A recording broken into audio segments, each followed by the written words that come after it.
Buenos días de nuevo. Ya están en el grupo más del 60% de los que se habían inscrito, lo cual entiendo que es democrático empezar, aunque yo creo que todavía no tenemos todos un protocolo de actuación tácitamente aceptado en el tema de los webinars, pero me invento esta regla que estando ya en línea más del 60% de los inscritos, por respeto a ellos, vamos a empezar ya. Este webinar que varias organizaciones empresariales coordinadas por CESFAC han puesto en marcha va a tratar de un tema realmente siempre de importancia, pero ahora de mayor actualidad en las circunstancias actuales, como son los servicios de prevención en las empresas de riesgo, que lo vamos a centrar específicamente en el entorno de la crisis COVID.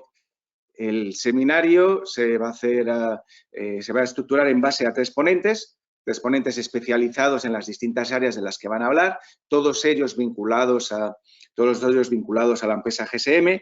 El primero que hablará será el profesor Modesto Andreu, que ya está en pantalla, le estoy viendo, que muy brevemente, él se presentará a sí mismo, pero que muy brevemente él nos va a hablar del test, de los test, de los análisis que se deben hacer, qué se pueden hacer, qué puede hacer la empresa. Dará a la vez inmediatamente después la palabra a Cristina Calzada, también de GSM, que nos hablará desde un punto de vista empresarial, de qué es lo que realmente tenemos representado aquí, qué protocolo de actuaciones se debe tener para servir a la actual crisis COVID, para servir a la mejor protección de los trabajadores, pero lo va a enfocar desde el punto de vista de las pautas de actuación que debe hacer a su juicio una empresa. Y el tercer ponente es un ámbito distinto, pero que también de mucha actualidad, que es el tema de la protección de datos, algo que las empresas, desde luego, en su actividad de prevención de riesgos laborales tienen muy interiorizadas, la protección de los datos personales de los trabajadores, pero que en este contexto de COVID abre un montón de nuevas dudas, puesto que ya no hablamos solamente de datos personales al uso, sino también de los datos relativos a los resultados de las test. Aquí estamos hablando, aquí se nos abren problemas específicos que van mucho más allá del día a día de protección de datos que están habituadas nuestras empresas. Los tres ponentes van a exponer aproximadamente un cuarto de hora cada uno de ellos su opinión sobre el tema. Creo que alguno de ellos va a utilizar algún documento que se irá proyectando, y una vez hayan terminado sus intervenciones, las tres seguidas, pasaremos a este debate virtual en el que yo procederé a leer las preguntas que hayan ido enviando los participantes en el chat, bien a todo el grupo o bien, si lo prefieren por confidencialidad, exclusivamente para el ponente. El sistema permite ambas opciones. Para ello simplemente tienen que clicar el logotipo que tiene un globo de conversación y que normalmente en todos los navegadores el sistema lo suele colocar en la parte superior derecha de la pantalla. Pues ya sin ninguna palabra más, doy la palabra al doctor Modesto Andreu, que a su vez al final de su intervención dará él mismo la palabra a Cristina Calzada y así sucesivamente hasta el tercer ponente. Así que, por favor, doctor, todo suyo. Hola, muy buenos días a todos. Espero que se me oiga perfectamente. Primero de todo, agradeceros la confianza que tenéis en GSM para participar en esta charla, en esta exposición y sobre todo en la fase de preguntas. Intentaremos ser breves, pero bueno, intentaremos.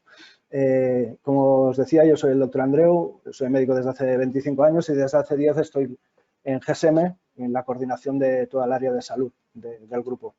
GSM tiene varias sociedades y bueno, en la parte del área de salud es donde ejerzo mis responsabilidades. En este ratito que nos ha prestado la asociación, lo que quería es explicaros un poquito cuál es el papel de la medicina del trabajo dentro de los servicios de prevención en esta fase en la que nos encontramos ya ahora de desescalada y intento de llegar a la nueva normalidad.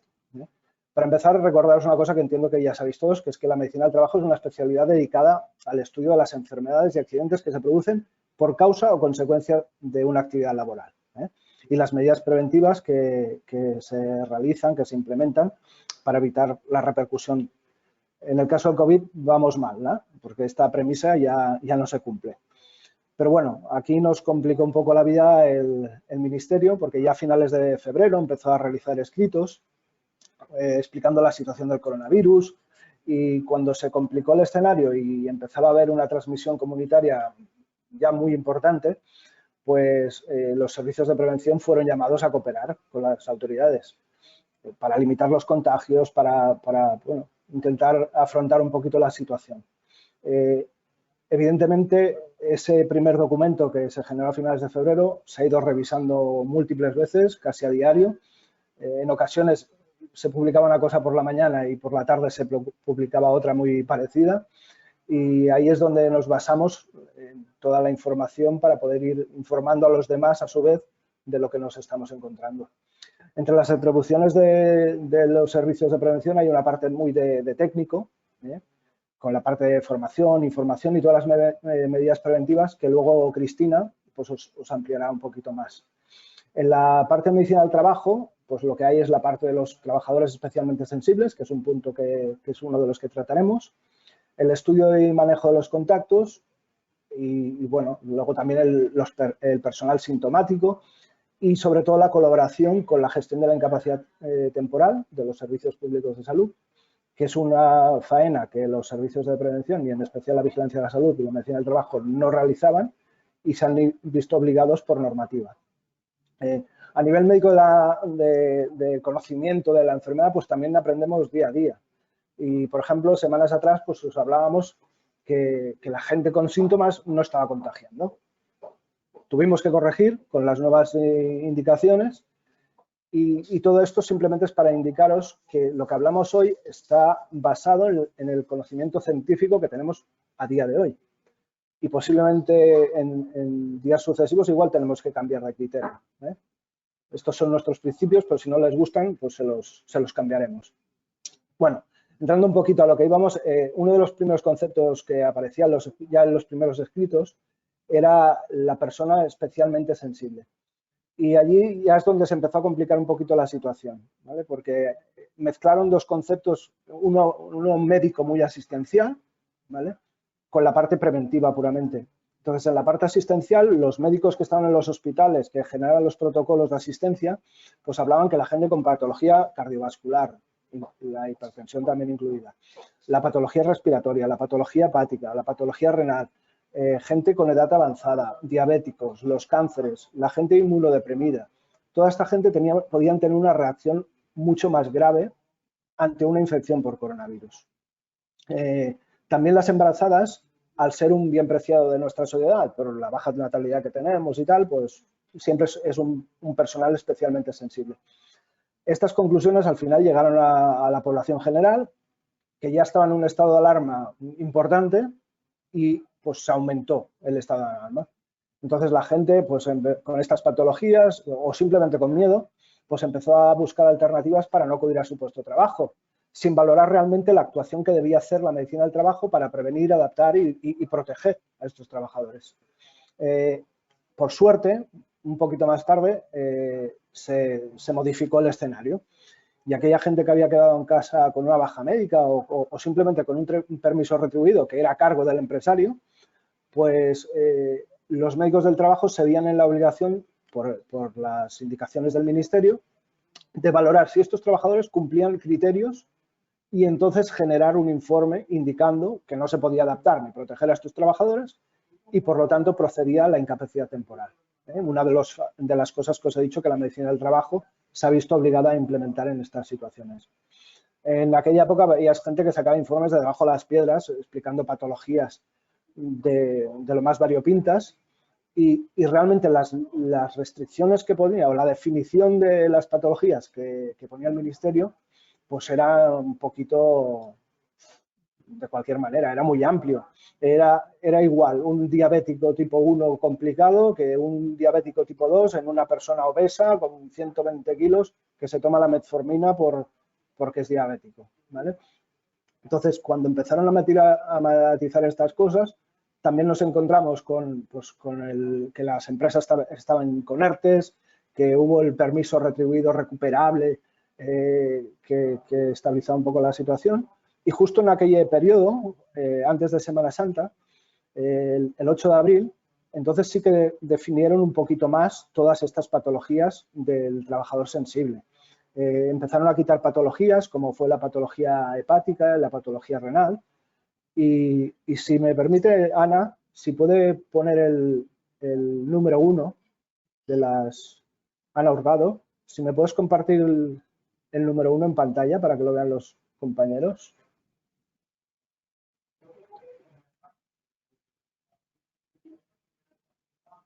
Eso es. Si lo pones un poquito más grande, por favor, que lo vea todo el mundo.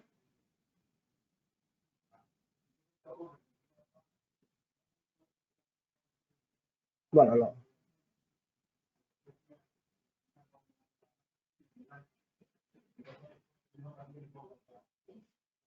ahí se ve un poquito mejor. ¿Vale? Si me bajas un poquito la imagen, que se vean los niveles de riesgo, hay algo mejor. Perfecto. ¿Vale? Esta tabla nos sirve para identificar el tipo de trabajador sensible que se encuentra en nuestras empresas. ¿Vale?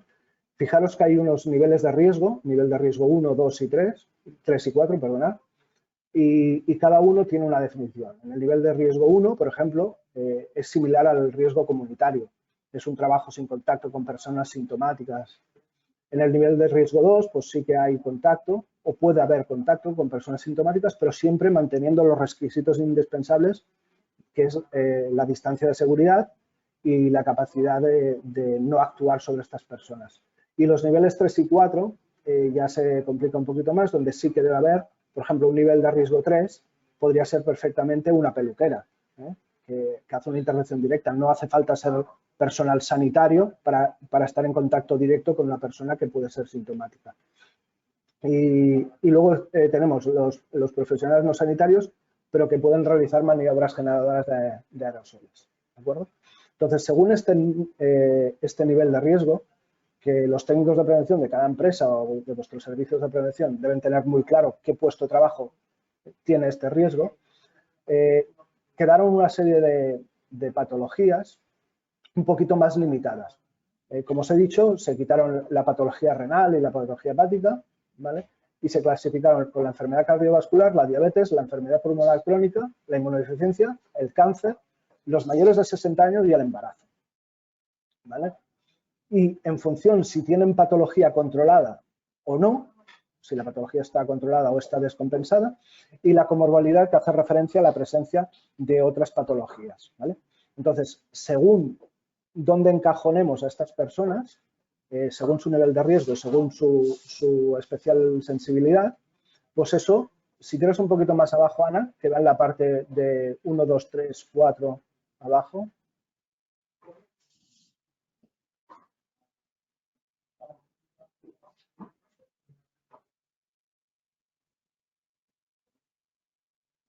Perfecto, ahora se ve perfectamente. Entonces, todos los casos que están clasificados en el grupo 1, pues no precisan ninguna actuación. Los que están clasificados en el grupo 2 pueden continuar realizando sus trabajos siempre que se doten de las EPIs y las medidas preventivas que comentará Cristina adecuadas. Y solo en los puntos 3 y 4 es donde sí que procedería cambiar el puesto de trabajo, hacer algún tipo de restricción concreta o incluso llegar a cursar una incapacidad temporal a consecuencia por patología atribuible al COVID. ¿Vale? Gracias, ya puedes dejar de compartir, Ana. Yo creo que esta imagen ya se la han quedado. Eso lo ponemos así para daros la cara mientras hablamos. ¿Vale? Entonces, todo esto que os he explicado era para poneros un poquito en idea de los escenarios que os vais a encontrar cuando queráis retomar vuestra actividad y os encontraréis gente que estarán de baja, por ejemplo, por estos motivos que os decía, o bien sea por infección o por cuarentena. Entonces, en estos casos, los servicios públicos de salud los tienen en situación de baja y, por lo tanto, la medicina del trabajo no puede realizar ningún tipo de actuación, ¿vale? Sí que es verdad que con la normativa que os he indicado, que se aplicó el 8 de abril, ya empieza a haber muchos médicos de familia que están cuestionando las bajas de este personal sensible, que ahora ya no es personal sensible, y puede ser que os vuelva a su puesto de trabajo, ¿vale? En GSM, por ejemplo, una de las sociedades del grupo pues se dedica precisamente a la gestión del absentismo en virtud del artículo 20.4 del Estatuto de los Trabajadores, y allí los compañeros sí que estamos haciendo pues un plan de return to work para volver a trabajar con estos supuestos de IT, para ver si tienen criterios caducos que deben incorporarse. Y lo que sí que nos estamos encontrando en estos casos es que hay mucho componente psicológico. Gran parte del equipo son psicólogos porque la carga emocional es realmente significativa, ¿vale? Entonces, en lo que sí que os puede ayudar vuestro servicio de prevención, y en especial la medicina del trabajo, es en la categorización de todos estos trabajadores especialmente sensibles, que tenéis que tener muy claro, tanto con el técnico de prevención, con los delegados, el Comité de Seguridad y Salud, qué requisitos requieren a nivel de protección individual, readaptaciones o incluso la figura que os comentaba, la incapacidad temporal, ¿vale? Como reconocimiento, pues el de retorno a puesto de trabajo, por ejemplo, os puede permitir, en los casos muy concretos que no tengáis conocimiento claro de cómo debéis aplicarlos, pues que sea vuestro médico del trabajo el que haga el procedimiento que toca, ¿vale? Ahora os quería hablar, para finalizar la exposición, aunque será un poquito largo, explicaros las herramientas que tenemos para valorar la contagiosidad y la inmunidad. Si Ana me pone el segundo gráfico.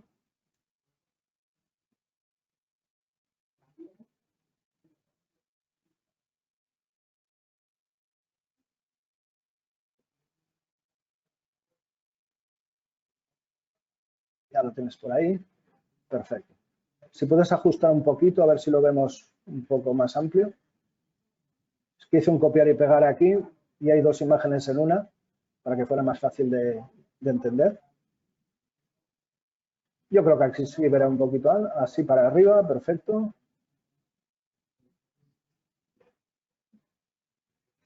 Vale.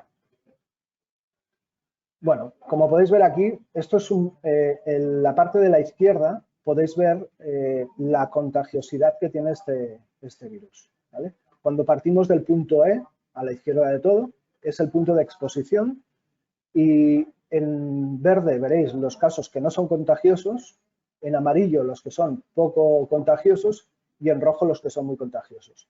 Este gráfico me gusta porque está separado por la calidad del enfermo.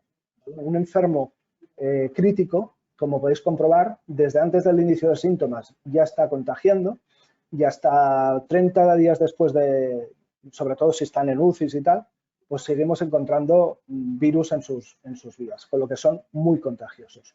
Luego veis que los graves pues también tienen un periodo bastante amplio de adaptación y los leves pues cada vez se reduce más. Pero aquí el drama nos lo encontramos con la gente que está asintomática. Los asintomáticos, por definición, no tienen un inicio de síntomas. Si veis ahí, está -6, -5, -4, inicio de síntomas, ¿vale? Pues los asintomáticos, por definición, no hay inicio de síntomas. Y es la gente que presenta una infectividad mucho menor, pero como no son conscientes y no hacen las medidas preventivas de al primer síntoma me quedo en casa y me protejo a mí, protejo a mi familia y protejo a mis compañeros de trabajo, pues pueden generar conflictos de infección, ¿vale? Por otro lado, tenemos la respuesta inmune. A mano derecha veis la respuesta inmune que hace nuestro organismo, ¿vale? El día 0 sería el día de exposición, el día que cogemos la infección. Si os fijáis, la presencia de virus se hace significativamente alta a partir del tercer día, que es la parte azul, ¿eh? Tiene un pico alto que baja hacia los 28 días, ¿vale?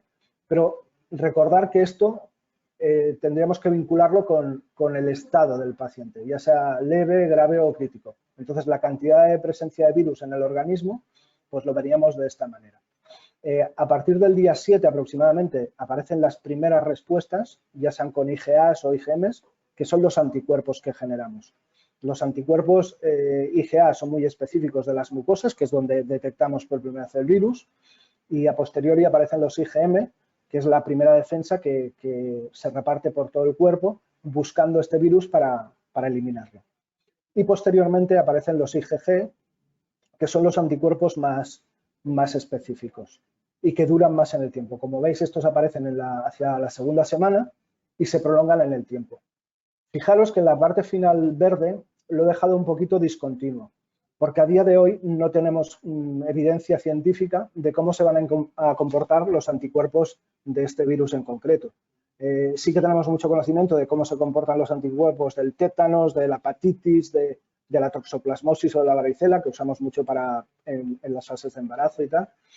Pero en este caso en concreto no sabemos cuál será la campana de distribución que va a tener los anticuerpos.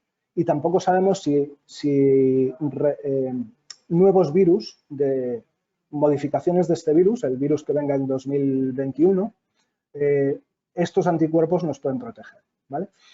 Con estos breves conocimientos, tanto de infectividad y de respuesta inmune, os explico ahora. Gracias por compartir, Ana, ya puedes pasar a la pantalla.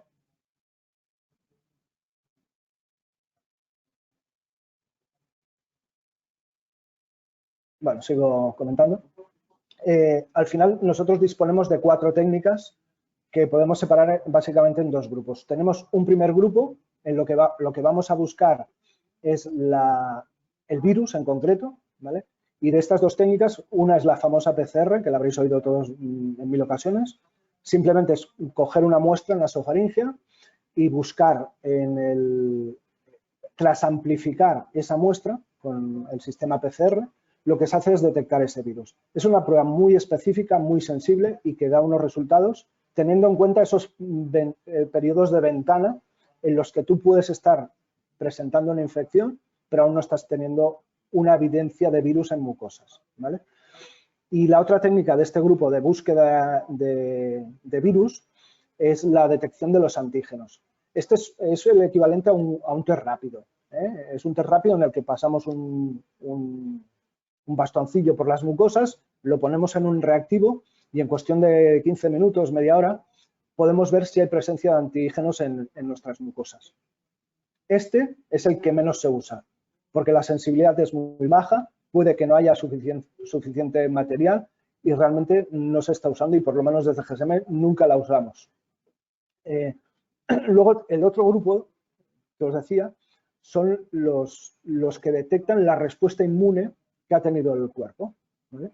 Y en este están los famosos test rápido como tal, que los habréis oído, es el famoso envío aquel que se tuvo que devolver inicialmente, que aquí lo que hace es también con el mismo sistema tipo predictor, se pone una gotita de sangre en un recipiente, se ponen unos reactivos y también en un cuarto de hora vemos una respuesta de sí o no a la presencia de anticuerpos, tanto IgM, que os recuerdo que son los primeros que aparecen, como los IgG, ¿vale? De estos kits, en el mercado podemos encontrar más de 70 kits diferentes, que cada uno tiene su sensibilidad y su especificidad. Nosotros desde GSM, por ejemplo, tampoco abogamos por este tipo de información porque nos da una información poco cuantitativa. Y nosotros usamos la serología. La serología es la misma técnica, buscar los anticuerpos en sangre, pero con un análisis de sangre. Y esto nos permite hacer un estudio cuantitativo. Podemos titular el número de anticuerpos para poder saber en qué situación está cada uno. Entonces, con el test rápido el problema es que tenemos casos que pueden ser muy claros. El negativo nos da una información que esta persona no ha tenido contacto con la enfermedad, ni ha tenido respuesta, ni nada. Tampoco podemos saber si está infectando o no. Y el negativo positivo, el que ha tenido anticuerpos negativos de IgM y positivos de IgG, siempre si lo juntamos con la clínica, pues podemos decir que esta persona ya ha superado la enfermedad y tampoco es contagioso. En medio de esos 2 extremos tenemos cantidad de pruebas. Entonces, por eso nosotros siempre entendemos que lo importante es combinar todas las pruebas, tanto la PCR como el test serológico, pero ambos con un estrecho conocimiento, a través de un cuestionario y tal, de qué ha pasado con esa persona, ¿vale? No es lo mismo el que nos da un resultado habiendo presentado síntomas hace 3 semanas que el que nos da el mismo resultado diciendo que no ha presentado síntomas, ¿vale? Entonces, esto ya es mucho más específico del médico del trabajo y esta información, pues luego sí que se puede extrapolar cubriendo todas las premisas de protección de datos con la empresa y sobre todo con el trabajador, ¿no? Y la conclusión final es que tenemos que seguir haciendo las cosas bien. para sobre todo no encontrarnos como nos estábamos encontrando semanas atrás. Ahora, si os parece, me parece que me he extendido demasiado, con lo que, Cristina, los dejo en tus manos y espero no haberlos aburrido mucho.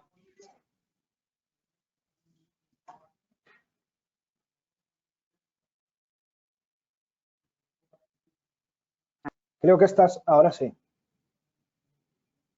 Ahora.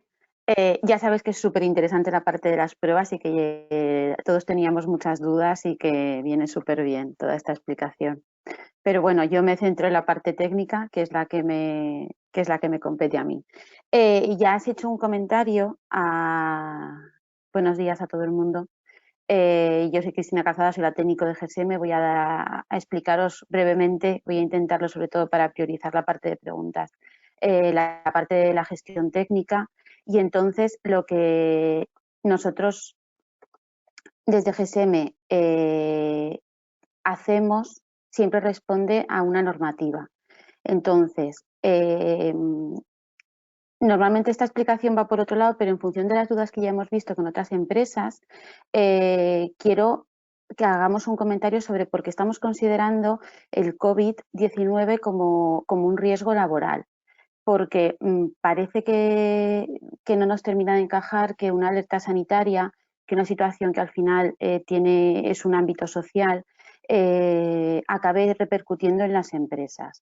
Entonces, hay varias explicaciones al respecto, algunas parece como que son más agradables de que recibir que otras, pero como decía Mode y como nos referencian desde inspección, desde el primer momento todas las medidas que se han tomado con respecto al coronavirus, desde el Real Decreto 463, que fue el primero que se hizo para comunicar el estado de alarma, hasta las transiciones a la nueva normalidad, y esta última orden ministerial, la 388 de 2020, que se publicó el 3 de mayo, en todas se está haciendo referencia al ámbito laboral.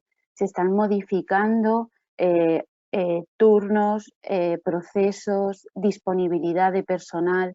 Al final hemos pasado una época en la que todo el mundo estaba confinado, en el que luego estaban confinados todos, menos las empresas esenciales, luego podían empezar a funcionar, ahora estamos entre la fase 0 y la fase 1. Es decir, todo esto está repercutiendo en el ámbito laboral y por eso, al final, parte de la responsabilidad de la gestión en las empresas ha caído en las propias empresas, aunque sea siguiendo las directrices que nos está marcando el Gobierno en diferentes legislaciones, en diferentes protocolos, guías de buenas prácticas, y toda la legislación que se está, como bien decía mi compañero, actualizando a cada momento, porque lo que nos servía hace 2 semanas no nos está sirviendo ahora, porque las condiciones han cambiado y están aplicando al ámbito laboral. Por eso estoy yo aquí como técnico de prevención al haber una consideración de riesgo laboral de este problema. ¿Cuál es esa gestión técnica que tenemos que hacer, ¿no? Que las empresas y los servicios de prevención? Porque igual que os he comentado que hay una normativa que aplica a las empresas para que tomen medidas en el ámbito laboral al estar considerado un riesgo laboral, también a los servicios de prevención se nos han dado unas indicaciones de qué tenemos que hacer con las empresas, en qué tenemos que ayudarlas, en qué tenemos que asesorarlas, en qué tenemos que facilitarles, ¿no? Diferentes servicios. Básicamente tenemos que cumplir la ley de prevención de riesgos. ¿Qué nos implica esto? Que cuando hay un cambio en la situación de la empresa, bien sea un proceso productivo, un equipo, la contratación de una persona sensible, que esto sonará de que los técnicos cuando os visitan nos dicen, cuando hagas cualquier cambio en tu empresa tienes que comunicarlo. Bueno, pues ahora mismo tenemos un gran cambio, ¿no? en todas las empresas que nos está obligando a modificar aperturas, procesos, turnos, EPIs, nos está obligando a hacer muchas cosas, ¿no? Entonces, ¿cuál es el primer paso? La evaluación. Tenemos que hacer una evaluación específica de los riesgos, de este nuevo riesgo. En GSM lo hemos llamado ese anexo extraordinario a la evaluación de riesgos para el coronavirus. ¿Por qué? Porque es un anexo extraordinario, porque no forma parte del bloque de la evaluación de tu proceso normal. Es una cosa que estamos en una situación de estado de alarma, es una pandemia, es una cosa que puntual, toquemos madera todos, ¿no? Para que sea puntual, y además corta de duración, ¿no? Entonces, bueno, pues es una circunstancia que, como todos sabéis, no pertenece a la mayoría del ámbito de las empresas. Hay empresas que sí que tienen ese riesgo biológico de manera habitual, pero en la mayoría de las empresas no. Entonces, para este caso es algo extraordinario, es algo que está fuera de esa evaluación global que tenéis y que se tiene que anexar, pero se tiene que contemplar. A raíz de toda evaluación de riesgos, evidentemente, surgen una serie de medidas que el Servicio de Prevención os propone y que esa planificación debe contemplar todas las medidas, tanto las propuestas por el Servicio de Prevención como cualquier otra medida que vosotros tengáis, contempléis, toméis, decidáis y pongáis en práctica. ¿Por qué?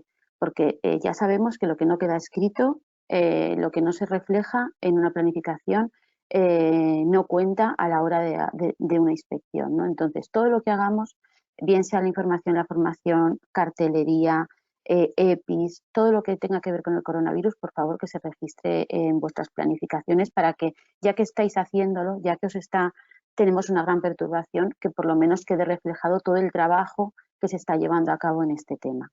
Tras la evaluación y la planificación, lo que siempre es requisito legislativo es informar a los trabajadores y que quede registrado. Esta es la parte. Siempre son dos partes. Una es hacerlo y otra cosa es que quede registrado. Que quede registrada esa entrega de información a los trabajadores y la formación. En este momento la formación no puede ser presencial como estamos acostumbrados a la de la formación de los riesgos del puesto de trabajo por el artículo 19 de la Ley de Prevención de Riesgos. ¿Y qué se está haciendo? Por primera vez, a grandes rasgos, se está admitiendo la formación online como vehículo de formación a los trabajadores en este caso. Tiene que ser una formación específica para el coronavirus y lo más personalizada posible. ¿Qué quiere decir? Que hay una parte que evidentemente va a ser general para todas las empresas y luego va a haber toda la parte en la que podamos colaborar con las empresas que va a ser particular para ella.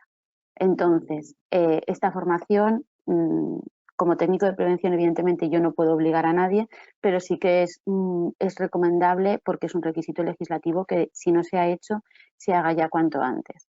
Desde GSM tenemos los medios para hacerlo y todos vuestros servicios de prevención estoy segura de que también os lo han ofrecido. Les apoyo a que la podáis realizar. Y luego ya como parte de la gestión técnica, el Servicio de Prevención colabora en la elaboración del plan de contingencia y el plan de continuidad. ¿Qué es esto? Es ese plan que recoge, que no tiene por qué ser elaborado por el Servicio de Prevención, porque hay empresas que por sus características o por su disposición lo pueden hacer internamente, pero si no, el Servicio de Prevención está preparado para apoyaros. ¿En qué consiste? En que el plan de contingencia, tras una visita del técnico a la empresa y tras acordar con la empresa las medidas que se van a tomar, ¿por qué? Porque hay muchos aspectos que hay que modificar en las empresas para cubrir esta situación del coronavirus, ¿no? Cosas que igual no tenemos en cuenta en un primer momento, pero que sí que os voy a hacer una pequeña lista que os va a surgir ideas, ¿no? Por ejemplo, la disposición de los puestos de trabajo, la colocación de los geles hidroalcohólicos, la disposición de mascarillas, pantallas, guantes, los protocolos de limpieza, el uso de espacios comunes como comedores, vestuarios o baños, los turnos de producción, cómo se llega a trabajar, si es en vehículo propio, si es en vehículo público o si es un transporte de la empresa. Esto sería importante porque sería responsabilidad de la empresa también el tomar medidas en este tipo de transporte. ¿Qué se hace antes de entrar a la empresa? Va a haber un control de temperatura, un lavado de manos, un cambio de ropa cuando termine el turno, cómo se gestiona esa ropa, cómo se gestionan esos residuos. Este plan de contingencia, me comentaba alguna empresa en otros webinars que tenían un documento genérico. No nos sirve un documento genérico para esto, igual que no nos sirve un documento de evaluación genérico. Tiene que ser personalizado para la empresa. Tienen que ser las medidas que los trabajadores de esta empresa aplican en esta empresa en sus tareas, con su maquinaria, con sus turnos de entrada, con sus turnos de salida, con toda la gestión. Tiene que ser completamente personalizado para cada una de las empresas y acordado con ella. Es decir, los técnicos proponemos muchísimas cosas y luego la empresa es la que decide qué parte de esas medidas prioriza hace antes, hace en medio, hace después o, no, o se hace de otra manera, ¿no? Entonces, al final, dentro de este plan de contingencia tienen que ser medidas que sí que se pongan en marcha, por eso tienen que estar acordadas con la empresa. Al final es un documento que nosotros ayudamos a elaborar, pero que es propio de la empresa, que no es un criterio técnico externo, sino que son las medidas que la empresa está tomando. Simplemente ayudamos a que sean acordes a la norma y que queden reflejadas adecuadamente. Además, está el plan de continuidad. ¿Por qué es importante el plan de continuidad?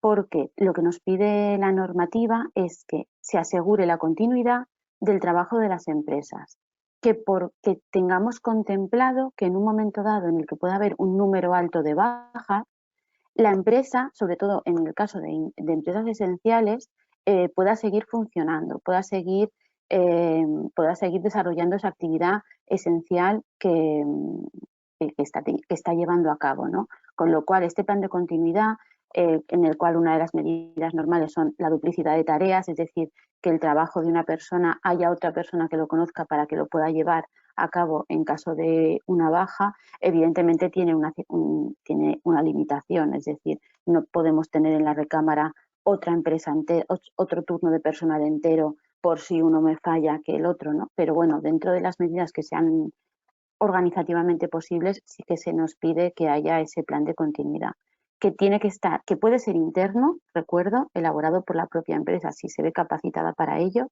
o con la asesoría del Servicio de Prevención de Riesgos. Y quería hacer un apunte más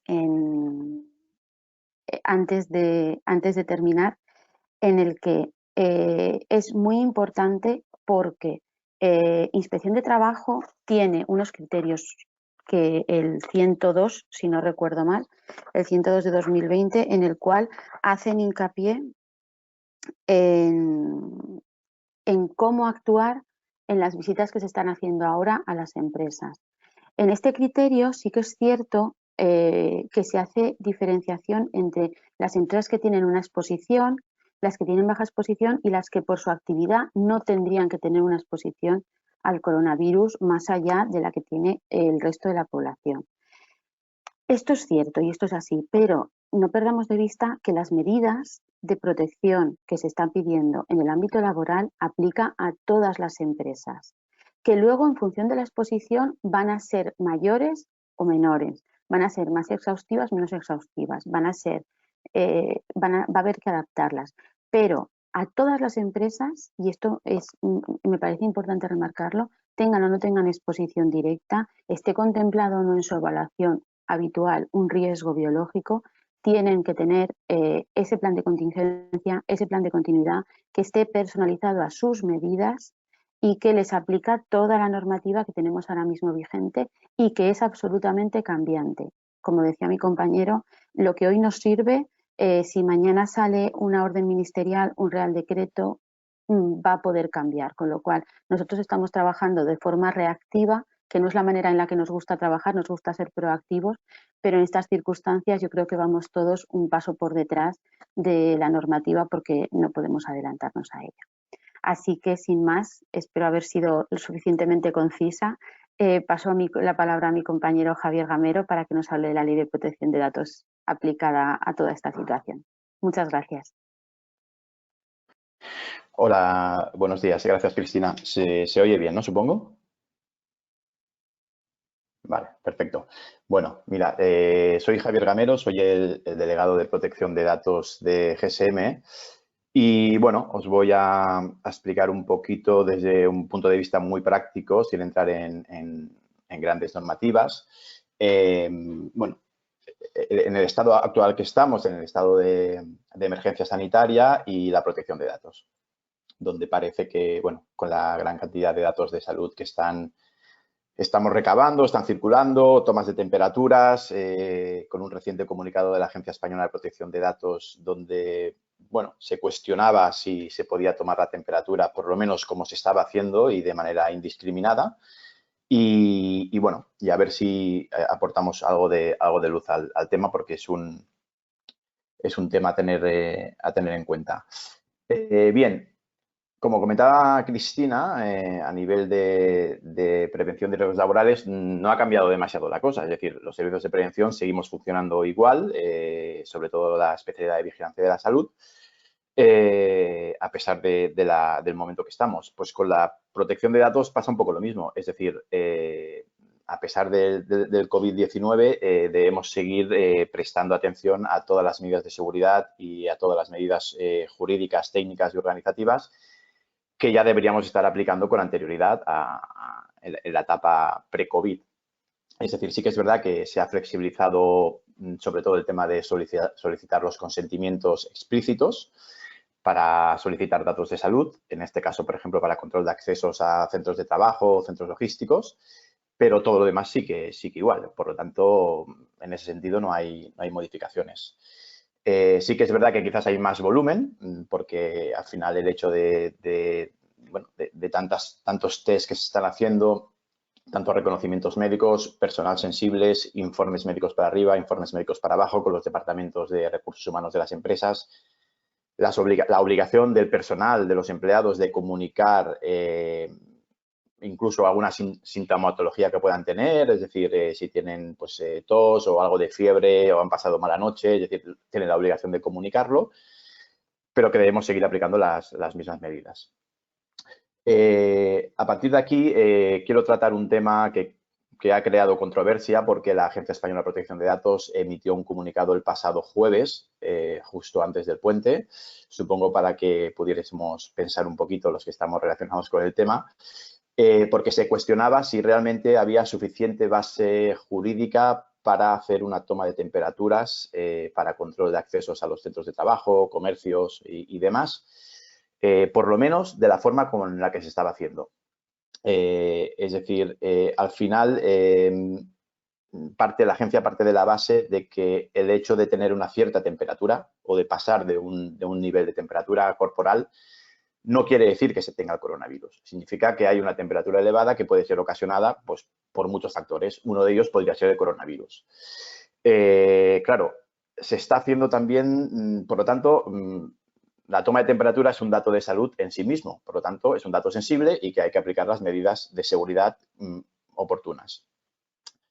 También se estaba cuestionando sobre todo, y la base de este pensamiento en voz alta que hizo la agencia, que además, como casi siempre, tampoco lo dejó claro, es decir, lanzó la idea y ahí la dejó, es cómo se estaban tomando estas temperaturas. Es decir, nos vemos muchas situaciones en las que al acceder a un centro de trabajo o incluso a un centro logístico importante, hay una gran cola de personal manteniendo los 2 metros de distancia y donde hay una persona, muchas veces no personal sanitario, donde está tomando temperaturas, ¿no? Está pegando el disparo y toma la temperatura.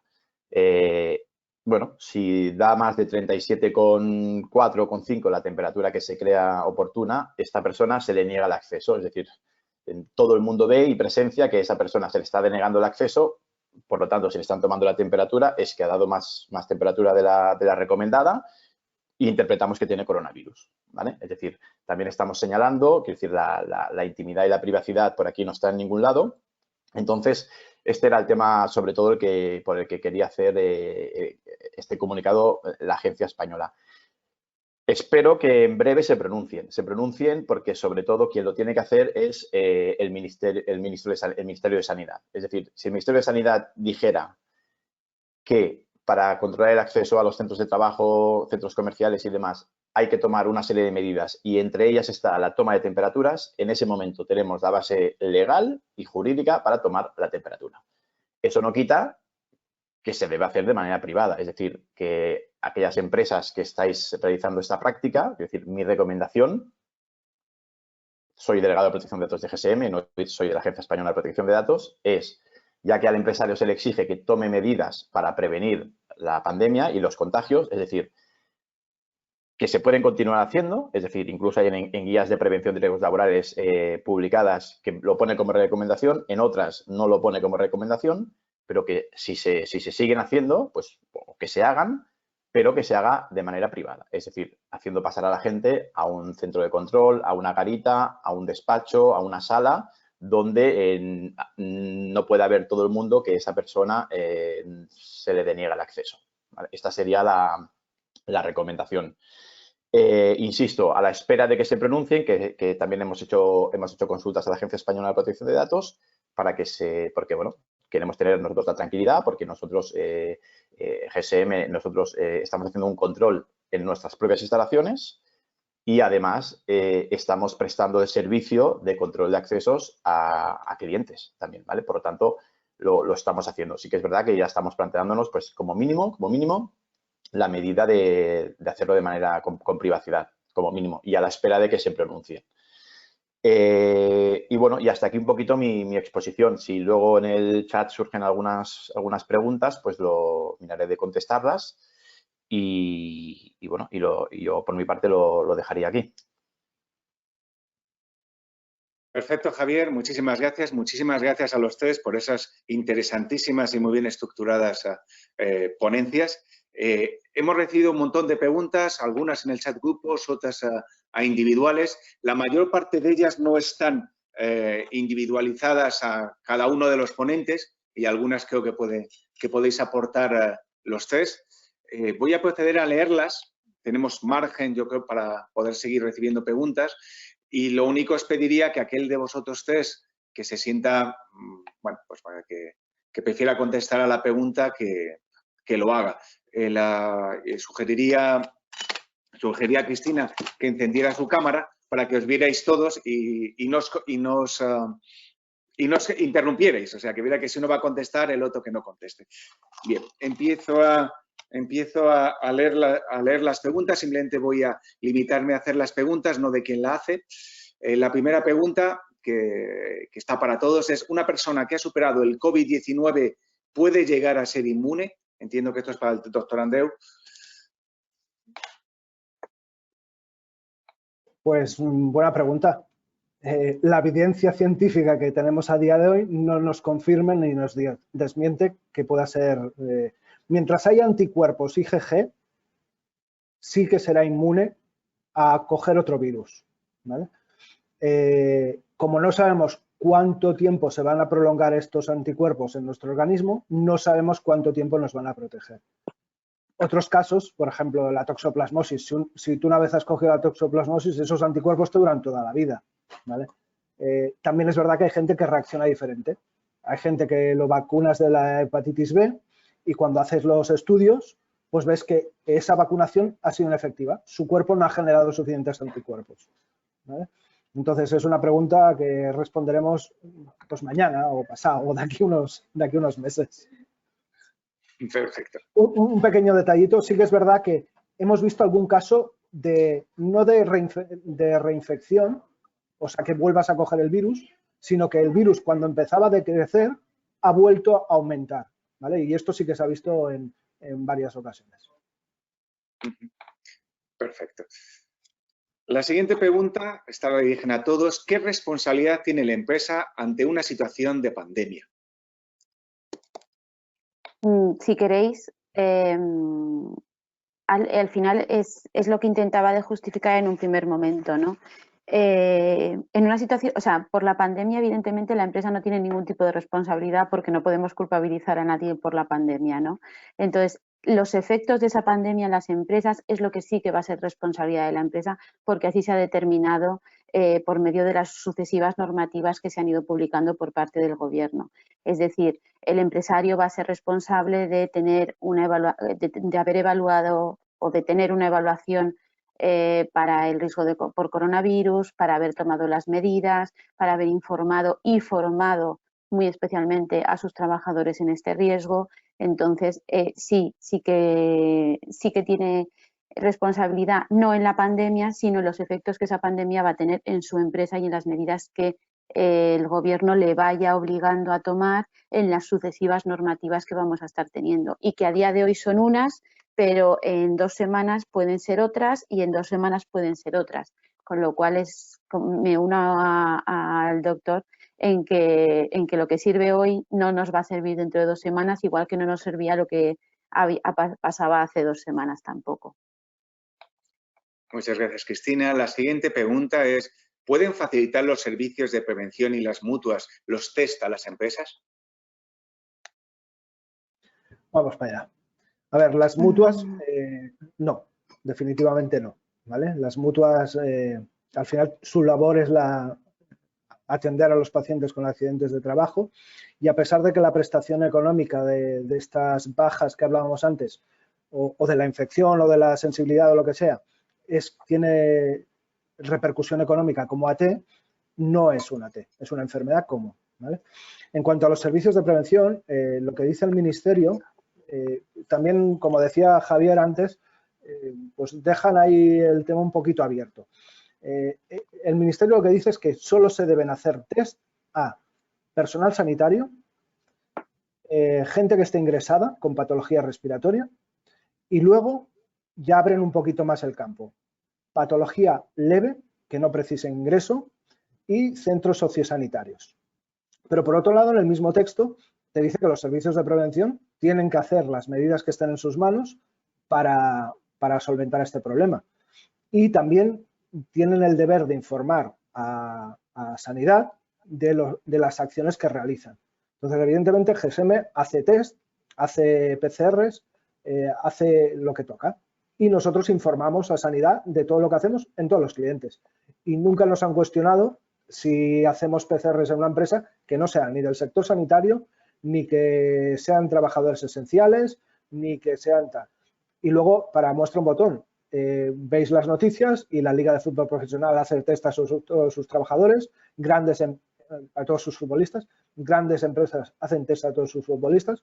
O sea que estamos en esa laguna legal que, mientras nadie diga lo contrario, los servicios de prevención entiendo que van a seguir haciendo test a quien se los requiera. Y pagando, San Pedro canta. Eso va así. En relación con esa pregunta, hay otra que dice, siendo las empresas de alimentación declaradas esenciales y sus trabajadores, por lo cual más necesarios para la sociedad, ¿eso les otorga algún tipo de ventaja o prioridad a la hora de recibir los test o de las empresas para proporcionárselos? Partimos de la misma premisa. Si las cosas se hicieran bien desde el principio y el gobierno hubiera hecho test masivos a todo el mundo, pues no estaríamos hablando de este debate. También me cuesta entender por qué una empresa que tiene liquidez o tiene el cariño especial a sus trabajadores y quiere mantener la salud de los trabajadores y su productividad y todo, ¿por qué no puede destinar parte de su patrimonio o parte de sus presupuestos a este tipo de actuaciones? Entonces, en referencia concreta a la pregunta, si por ser trabajador esencial tienes más beneficios al acceder a estos test que otras empresas, pues tampoco está descrito. Si no es así, Cristina. Yo no tengo referencia de que haya prioridades. No. Perfecto.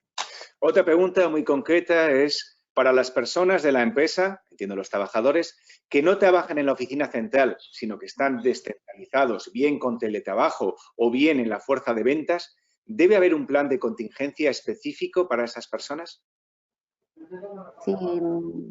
Si me permitís. Sí, evidentemente sí, es decir, siguen siendo trabajadores, siguen estando a cargo de la empresa. Si ellos trabajaban en una oficina y se les ha confinado en casa y siguen trabajando desde casa, eso ya es una medida que la empresa ha tomado para el coronavirus, con lo cual tiene que estar contemplada en el plan de contingencia. Si son personas que por su movilidad geográfica no tienen una oficina propia, sino que trabajan como comerciales y trabajan desde casa, o sea, su oficina, entre comillas, es su casa o el mundo, evidentemente también tienen que estar contemplados en el plan de contingencia, porque esas personas, para que sigan desarrollando su trabajo, les tendrás que dar unos EPIs, les tendrás que dar una información, les tendrás que dar una formación, tendrás que evaluar esa circunstancia porque van a salir al mundo o van a seguir trabajando para la empresa, con lo cual les sigue afectando y todo eso va a tener que estar recogido en el plan de contingencia y de continuidad. ¿Por qué? Porque si esa persona te falla, porque te falla en el sentido de que tenga una baja, enferme, vas a tener que tener a una persona que cubra esas tareas que él tenía, con lo cual le aplica tanto el plan de contingencia como el plan de continuidad. Perfecto. Muchas gracias, Cristina. La siguiente pregunta es, ¿el plan de continuidad forma parte de la prevención de riesgos laborales o forma parte de otro ámbito? Entiendo que de otro ámbito empresarial.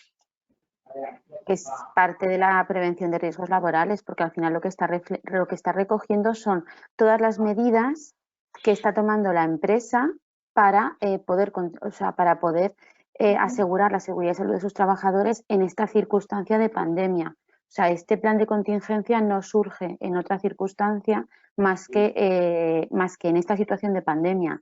En circunstancias normales sería lo que nosotros podríamos considerar una planificación preventiva, pero en este caso es cuando se ha determinado, en esta situación de estado de alarma, de pandemia, de riesgo de coronavirus, se ha determinado un plan de contingencia. Perfecto. Otra pregunta es, ¿qué documento necesita la empresa de su servicio de prevención para reanudar su actividad? La empresa lo que tiene que facilitar el servicio de prevención lo que tiene que facilitar a las empresas es la evaluación de riesgos y la planificación. ¿Por qué? Porque son los documentos que son que firma el técnico. Pero luego lo que es facilitar la información, la formación, el plan de contingencia o el plan de continuidad son actuaciones en las que el servicio de prevención asesora y ayuda, pero que son iniciativa de la empresa. Quiero decir, yo no puedo presentarme en ninguna empresa y decir, he decidido que voy a formar a todos tus trabajadores, he decidido que voy a darles la información a todos tus trabajadores, he decidido que este va a ser tu plan de contingencia. No podemos ir a casa de nadie, ir a una empresa de nadie a imponernos. Nosotros estamos siempre disponibles y en el momento en el que una empresa, yo informo, mira, te mando la evaluación, te mando la planificación, que sepas que tienes que entregar esta información y que hay que hacer esta formación. En el momento en el que tú como empresa me llamas y me dices, oye, que queremos hacer la formación online del coronavirus para los trabajadores, perfecto. GSM lo gestiona, tus trabajadores lo hacen y automáticamente están formados.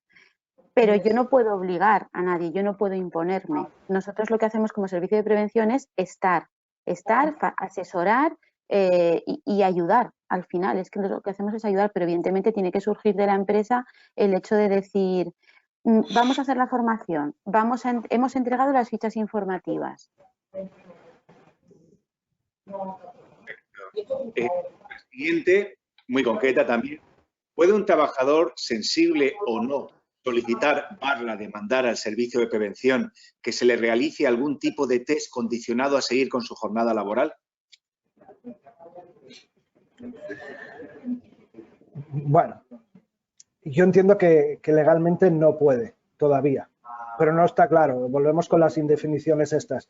Al final, una persona que en su evaluación de riesgos hay un riesgo específico, pues al plomo, por ejemplo, pues en su análisis de la revisión médica, en el reconocimiento, sí que debes hacer específicamente ese análisis, ¿vale? Que sea una demanda del trabajador, no. Y el caso contrario, lo mismo. Un trabajador se puede negar a realizar una prueba médica que le está planteando la empresa.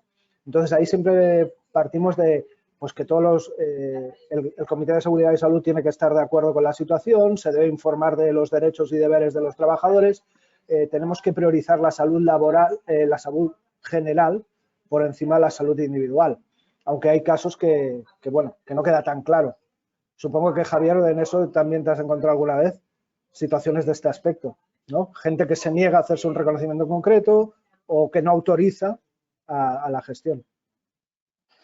Sí, bueno, como sabéis, si no es en términos generales, si no es obligatorio por el puesto de trabajo, ya sean actividades de especial peligrosidad o de anexo 1, donde es obligatorio pasar un reconocimiento médico, es decir, que si no se pasa el reconocimiento médico no se puede desarrollar esa actividad, la obligación del empresario es ofrecer pasar ese reconocimiento médico y el trabajador puede o no aceptarlo.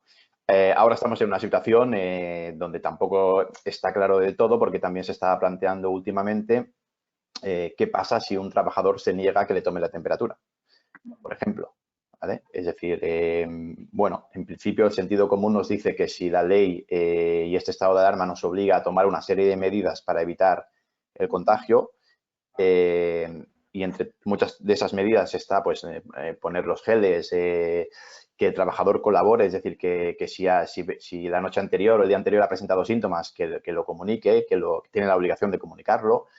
pues claro, ¿se puede negar a que se le tome la temperatura? El sentido común nos dice que no, porque es una de las medidas. Pero claro, como os he comentado, la Agencia Española emitió un comunicado el jueves pasado donde decía que se cuestionaba esta toma de temperaturas indiscriminadas y que en ningún sitio ponía que la toma de temperaturas era una medida obligatoria. Es una más que los especialistas en sanidad pues es un indicativo, pero nada más. Entonces, estamos ahí entre dos aguas. Es decir, que, bueno, yo siempre digo que en estos casos siempre es mejor tener un problema con Inspección de Trabajo que con la Agencia Española de Protección de Datos, ¿no? Es decir, si lo podemos derivar, lo derivamos a Inspección de Trabajo, que siempre nos saldrá más sencillo y sobre todo más económico. Pero insisto, es decir, que al final el trabajador ¿no? tiene que colaborar. Es decir, y lo que pasa es que bueno, siempre puede haber algún caso pues bueno, un poco conflictivo que habría que tratar de manera particular. Una pequeña anotación referente a esto. Como bien hemos dicho, nosotros hacemos esta prueba. Y cuando alguien teoriza y te dice, sí, la gente que está enferma no debe ir a trabajar y tal, eso es teorizarlo. Luego, cuando lo llevas a la práctica, te das cuenta que hay gente que va a trabajar con fiebre y nosotros los detectamos. ¿Y por qué van a trabajar? Porque la situación económica les lleva a eso, porque dicen que si no van a trabajar igual pierden su puesto de trabajo. O sea, hay muchos condicionantes que cuando tú teorizas sobre una situación, luego la gente no hace lo que quiere.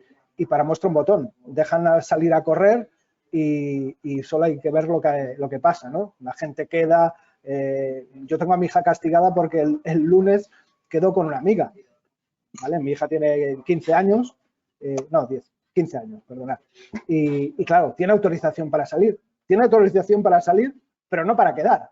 Entonces, cada uno está haciendo lo que quiere, pero todo el mundo lo está haciendo bien, según piensa. Perfecto. Bueno. Así que a añadir algo, Cristina. No, que estoy de acuerdo, que todo el mundo, que se supone que se está haciendo bien. Luego ya veremos las cifras. Sí.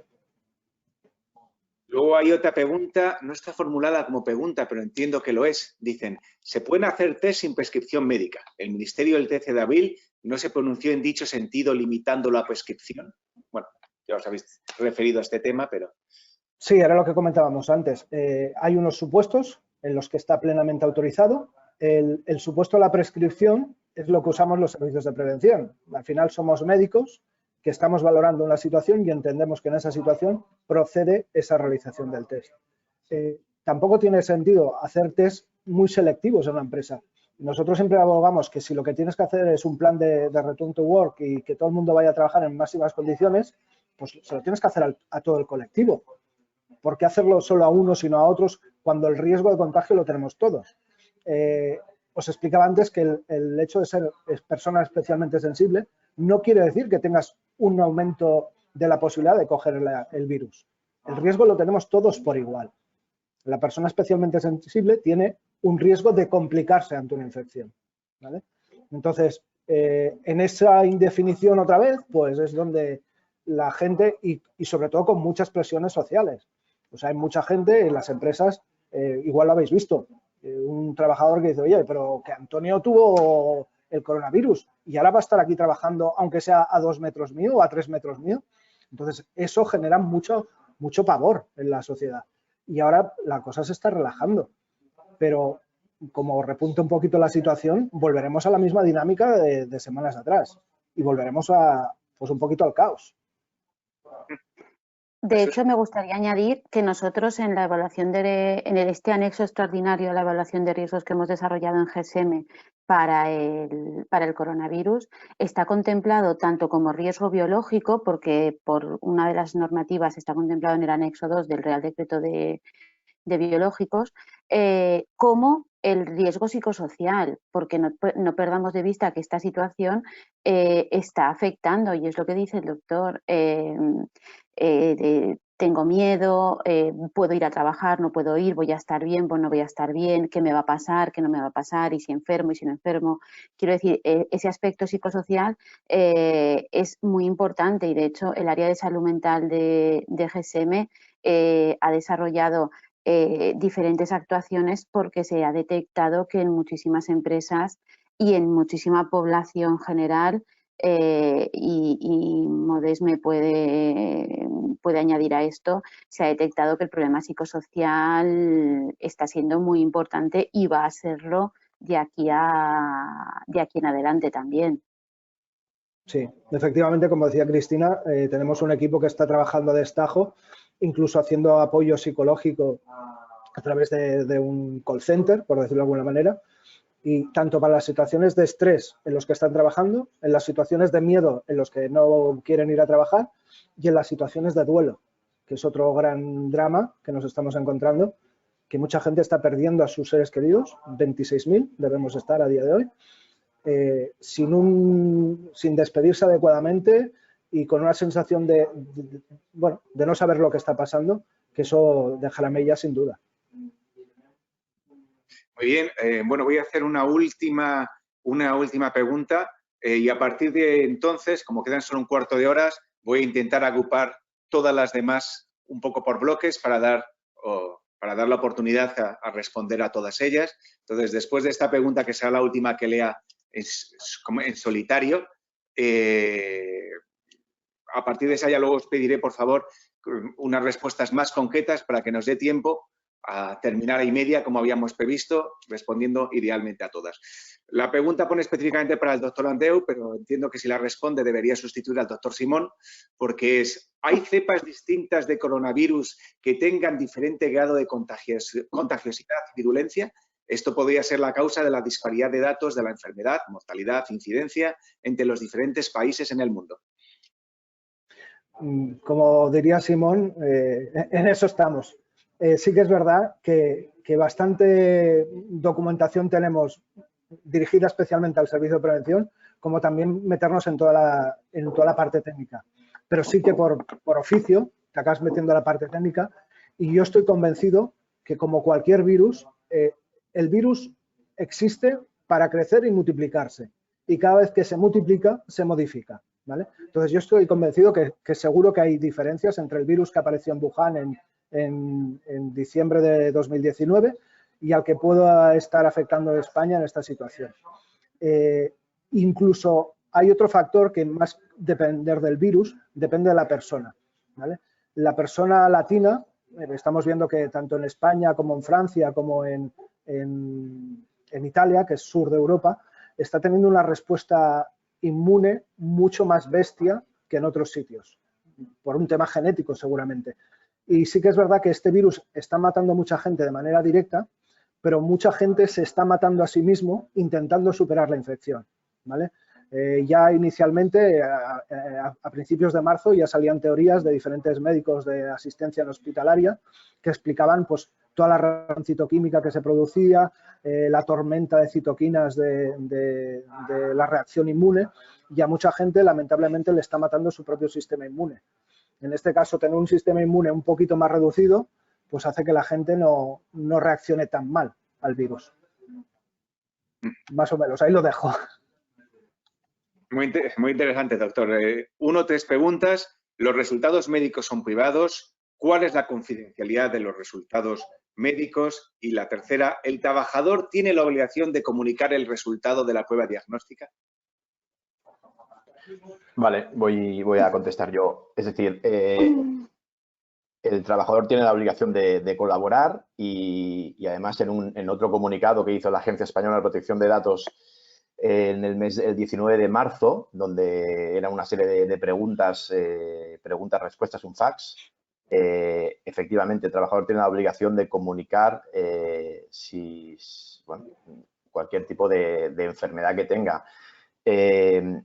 Sí que es verdad que lo que la agencia decía es que, que hay que mantener la confidencialidad, es decir, no puede rondar por las empresas ni de manera pública, es decir, si fulanito o menganito ha tenido o tiene el coronavirus o lo que sea, es decir, hay que tratarlo pues como una enfermedad, se comunica, de hecho, el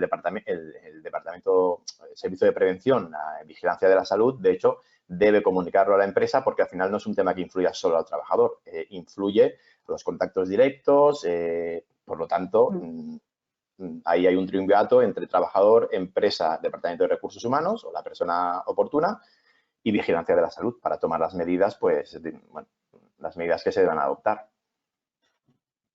Sí, al final, haciendo un símil a lo que es el certificado individual de aptitud, la empresa puede tener conocimiento de esa aptitud, de ese trabajador en concreto, y el trabajador sí que recibirá el resultado de su serología o cosas más específicas. Un poquito haciendo el símil, ya damos información de los trabajadores a las empresas, con un certificado que dice si es apto para su puesto de trabajo o tiene restricciones o limitaciones para su puesto de trabajo. O sea, que el equivalente sirve para este caso. Muy interesante. Cristina, perdón. No sé si vas a añadir algo, ¿has encendido el micrófono? No. Perfecto. Una o dos preguntas más. ¿Sería conveniente realizar test a las personas que se reincorporan progresivamente a la empresa? Y la otra pregunta, ¿ven útil el realizar un mapeo de la plantilla para hacer pruebas de test COVID a través de los servicios de prevención? A esto nos referíamos cuando hablábamos del volver a trabajar, ¿no? Saber en qué situación está tanto la empresa como cada trabajador. Si yo, por ejemplo, a día de hoy sé que yo no he tenido la enfermedad ni he tenido respuesta inmune, ¿qué debo pensar? Pues que tengo que extremar aún más las precauciones que tenemos que estar acostumbrados durante los últimos 2 meses. El distanciamiento, la higiene, luego el uso de mascarillas cuando proceda. Yo ya parto de la base que no estoy infectado. Por lo tanto, tengo que ser mucho más consciente de las situaciones. A día de hoy, ¿quién puede saber qué situación ha estado? Cuando una de las cosas que os he dicho es que hay gente que ha sido asintomática. Igual a día de hoy, esta persona es inmune porque ha pasado la enfermedad. O sea, esa situación de saber qué zonas puede generar más conflictos puede ayudar mucho en la organización a tomar medidas preventivas. Ya no a segregar las personas por si han sido positivos o negativos, pero sí pues, distanciar los puestos de trabajo, saber en qué zonas tienes que poner más formación, más información. Todo eso te puede dar mucha información. Y a nivel productivo, si tú tienes zonas muy sensibles en tu compañía, pues es bueno saber que esas personas que tienes ahí o están protegidas o no están protegidas. Yo creo que es básico tanto para la salud como para el funcionamiento de una compañía. Perfecto. Otras dos preguntas. ¿Es obligatorio hacer las pruebas por parte del servicio de prevención de riesgos o podríamos hacerlos directamente con un laboratorio informando de los resultados resultados de este laboratorio de sanidad? Y otra pregunta que ya se ha dicho, pero para que quede claro, ¿puedo obligar a mis empleados a realizar el test de la COVID o la serología? La parte del laboratorio os la contesto yo, luego Javier que entre en la parte de si puede o no puede. Los laboratorios no están haciendo pruebas sin prescripción.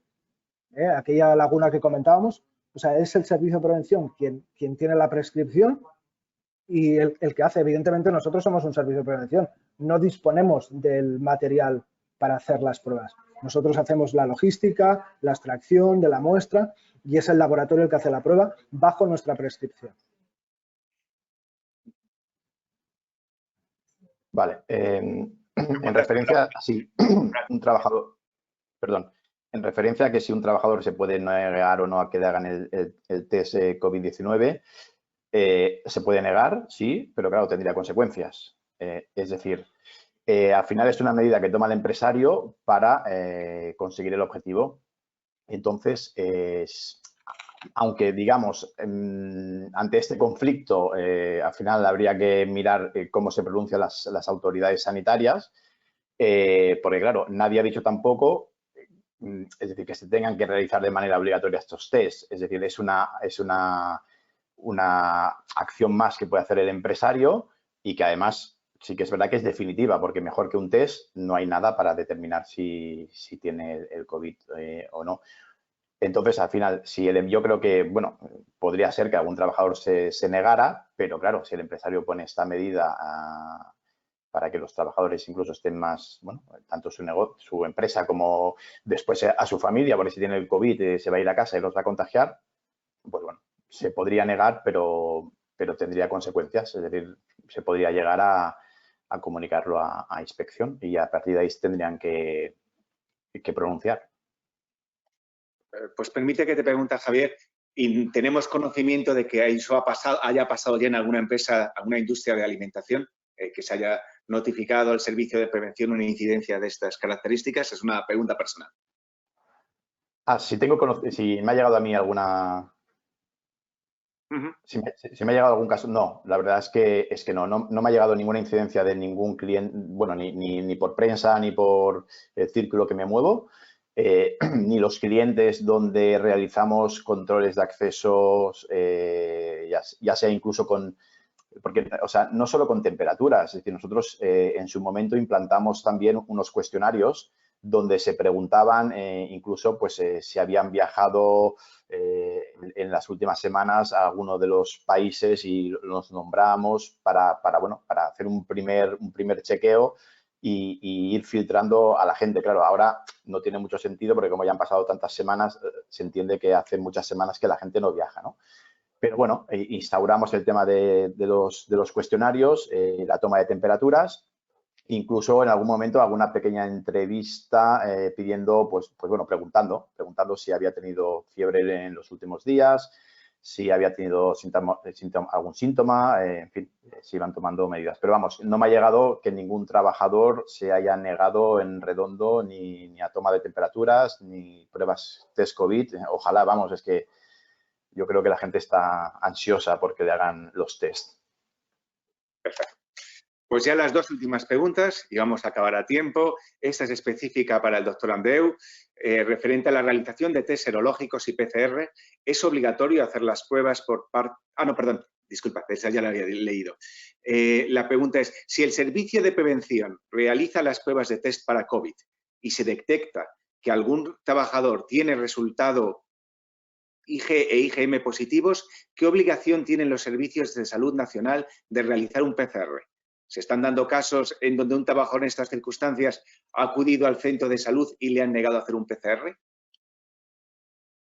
Sí, se está dando estas situaciones. En principio, como os decía antes, la realización de estas pruebas se restringía a usos hospitalarios, sanitarios, gente con sintomatología. Sí que es verdad que ahora lo han abierto más a la gente con sintomatología leve. ¿Qué se encuentra el médico de cabecera, que es a quien tú remites el trabajador con estos resultados? Dice, pero si yo no le estoy haciendo test a ninguno, ¿dónde te envío a ti a hacerte un test? Mucha gente que ha salido del hospital, ¿vale?, con diagnóstico y PCR positiva, nunca más se le ha hecho pruebas. Nunca más, 15 días después, tal. Solo se están haciendo pruebas con la gente que se quiere que se incorporen antes de lo que procede, que son los sanitarios, que se le están haciendo PCRs al 7º día, y a los policías. Yo tengo un amigo que es policía local y se le ha hecho la PCR en 4 ocasiones. ¿Vale? Se hizo la primera diagnóstica y 3 sucesivas, hasta que dio negativo y pudo incorporarse. Sin embargo, hay gente que ha estado en UCI, que en su momento se le hizo la PCR, luego ha pasado a planta, luego ha pasado a un hospital, luego ha pasado a casa y nunca más se ha hecho esa prueba, ni PCR ni serologías. La serología tiene un poquito menos de sentido en la gente que ya es PCR positiva en un hospital, porque evidentemente va a tener anticuerpos. Como no tenemos claro cuáles serían los resultados a futuro de mantener esos resultados de anticuerpos, pues ¿para qué quieres saber una serología si no te va a dar un resultado? O sea, esa inversión económica no va a tener un retorno importante, porque ya sabes que va a tener anticuerpos. Perfecto. Pues con esto hemos terminado. Además, os debo agradecer el perfecto timing en las respuestas. Hemos agotado todas las preguntas. No me queda sino agradecer muy sinceramente a GSM su experiencia y su disposición a participar. Recordar a todos los asistentes que por permiso de GSM este webinar se ha grabado y supongo que se proporcionará el enlace en las páginas de las distintas asociaciones empresariales que ha hecho. No sé si preguntaros, doctor Andreu, si hubiera alguna pregunta que nos llegaran sobre esto, ¿os la remitimos directamente a vosotros? ¿Os parece oportuno? ¿O? Sí, lo que diga Yolanda, que está por ahí, entiendo. Nosotros vamos contestando tanto a clientes como no clientes. En estas situaciones actuales, sabéis que GSM tiene negocios compartidos en los que podemos tener un cliente de un tipo asistencial y no ser su servicio de prevención, y te acaban preguntando porque eres el médico que está cerca o eres el técnico que está cerca, y en esta situación actual no nos negamos a compartir nuestra información o nuestra formación con nadie, por supuesto. Faltaría más. Perfecto, pues muchísimas gracias por vuestra generosidad. A los 49 participantes que están aquí, pues sus preguntas, y animarles a que nos indiquen nuevos temas que podamos aprovechar las posibilidades de esta plataforma, ya sean del ámbito de prevención de riesgos o en general de cualquier otro ámbito de nuestra actividad, que nos lo comuniquen para seguir organizando este tipo de actividades que parece que son útiles a los efectos de dar un servicio a las empresas, y alguno lo habéis indicado amablemente. Muchas gracias por todos y, bueno, y salud. Gracias. Gracias, hasta luego.